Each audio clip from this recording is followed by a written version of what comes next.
Hi everyone, thanks for stopping by and checking out the video. Today we're going to talk about the problem with the Washington Spirit. And yes, that title is inflammatory because the real problems are not really problems, are they? So one big thing though is an abundance of riches in the attacking department and trying to fit them on the field.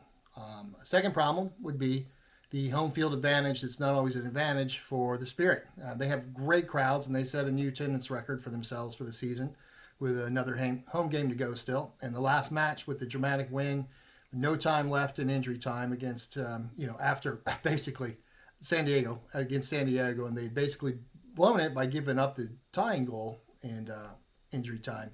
Was an amazing, exciting time, but we all know that it shouldn't have come to that. I do think the big problem for the Spirit is nothing to do with tactics. It's a little bit of lack of concentration, distraction from the crowd at times, and pressing maybe when they shouldn't for the crowd instead of managing the clock. If you recall in the last match, just use that one as an example, the way they got scored on, they were still pressing for a second goal. And they had opportunities with Trinity Rodman one-on-one with the keeper, didn't get her best shot off. Instead of going to the corners, they're trying to force things on the sidelines. And I believe it was Bethune that got trapped on the lead up to the goal. And once again, they got sliced and diced, which is still a problem defensively, okay? Of when they turn the ball over, they're getting ripped apart they don't recover their balance and cover.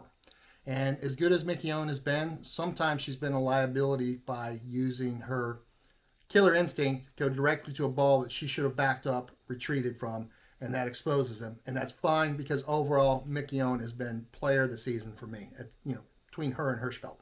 So that's a problem. They're still getting sliced and diced, okay? But the reality is this. We all know with that talent on the field, I'm sure the manager, Gonzalez there, wants to get more goals. If they're scoring 3 or 4 goals, it does not matter how much they're getting exposed in the back. They're not going to give up that many. But again, I think the real problem is the home field advantage is not always an advantage. They're pressing too hard at home and making mistakes they don't do on the road. They're just not as tight and disciplined as they should be there. And then who do you put on the field? I mean, we're already converting forwards to center backs and things of that nature. And think about if Hatch was around right now instead of on maternity leave, the abundance of riches they have.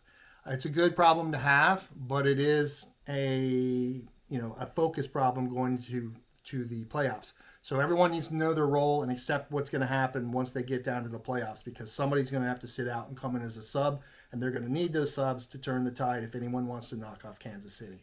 So here we are with problems that can be fixed or worked through without too much trouble. And God, this was crap.